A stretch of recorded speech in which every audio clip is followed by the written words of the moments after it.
चिरकुट नेता से बयानबाजी ना कराएं।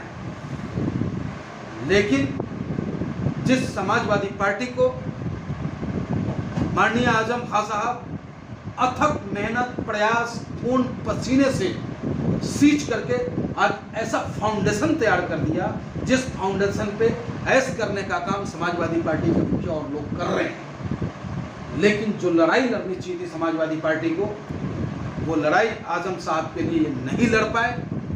फिर वही सवाल उठता है कि आपको याद होगा उपचुनाव था मैनपुरी का, उपचुनाव था रामपुर में।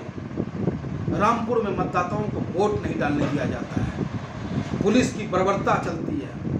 लेकिन दूसरी तरफ मैनपुरी चुनाव से एक दिन पहले समाजवादी पार्टी के मुखिया आदरणीय अखिलेश यादव जी का बयान आता है कि बाबा का फाइल मेरे पास भी आया था, लेकिन हमने कुछ नहीं किया।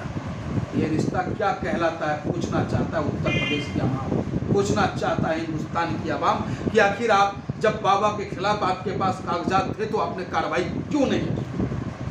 तो आपका यह बयान क्या समझूं, खुद के बचाव के लिए आपने दी, और रामपुर में इतना बड़ा बर्बरता हुआ उसके बावजूद समाजवादी पार्टी ना चुनाव आयोग के दफ्तर पे नजर आई, न उत्तर प्रदेश के किसी जिला में प्रदर्शन करता नजर आया। तो ये सोचना होगा उत्तर प्रदेश के उन अवाम को जो कहते हैं अरे कुछ भी होगा, हमको तो भाजपा को न हराना है। अरे भाजपा हारे या जीते, अरे तुम खुद को जीतो, खुद में ताकतवर बनो। और खुद में ताकतवर कैसे बनोगे ये बार बार कहने की जरूरत नहीं है।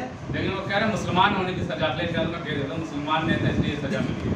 अब बताएं आप, समाजवादी पार्टी के मुखिया का बयान इतने निचले स्तर तक का भी आ सकता है।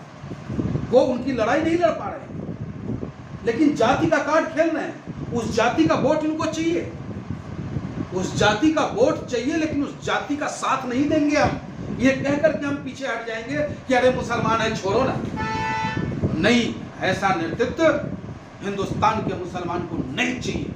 हिंदुस्तान के मुसलमान को नेतृत्व चाहिए बैरिस्टर असदुद्दीन ओवैसी जैसा, पंडित मनमोहन गामा जैसा, जो आधी रात को भी सड़कों पर उतरने के लिए और संघर्ष करने के लिए तैयार रहता है। क्या लगता है आपको अखिलेश यादव वो आजम खान को साइड करना चाह रहे हैं?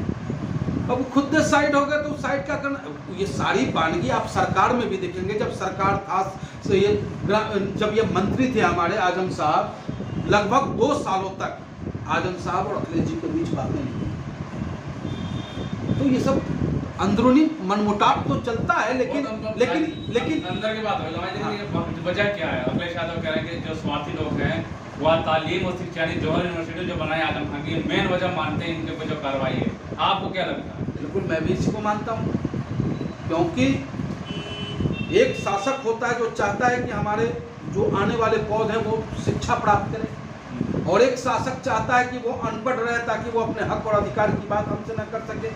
बताओ कितने बच्चे आप हमें दिखाओगे, आपके वीडियो में होगा जिसके हाथ में तलवार होगा, वो किसी सांसद का बेटा होगा, किसी मंत्री किसी विधायक का बेटा होगा। वो गरीब हिंदू परिवार के बच्चे हैं। मैं उनसे भी कहना चाहता हूं कि मेरे भाई, तलवार उठाने से पहले अपनी माँ की गोद को देख ले। तलवार उठाने से पहले अपनी बहन ने जो तेरे हाथों पे कलाई पे राखी बांधा था उसे देख। और सड़कों पे जब तू चल के किसी को छेड़ता है, किसी को परेशान करता है, वो भी किसी की बहन होती है, वो भी किसी का भाई होता है, और तुम भगवान राम के नाम पर तलवार उठा करके आतंक काटते हो, और आतंक का नतीजा ये होता है कि उसी सरकार में तुम्हारे खिलाफ मुकदमा दर्ज होता है और तुम्हारा कैरेक्टर खत्म हो जाता है। तुम सरकारी नौकरी के लायक नहीं रह जाते हो, तुम्हारा भविष्य अंधकार में धकेलने के काम ये सरकार और सरकार के लोग कर रहे हैं। तो ये समझना होगा हमारे हिंदुस्तान के उन युवाओं को जो पूछते नहीं है उन नेताओं से कि भाई आप तो हमें तलवार दे रहे हो, हमें तो शाखा में लगा रहे हो, लाठी भजवा रहे हो, आपका बेटा कहाँ है उसे भी तो बुला लो। उसी दिन ये ड्रामा खत्म हो जाए।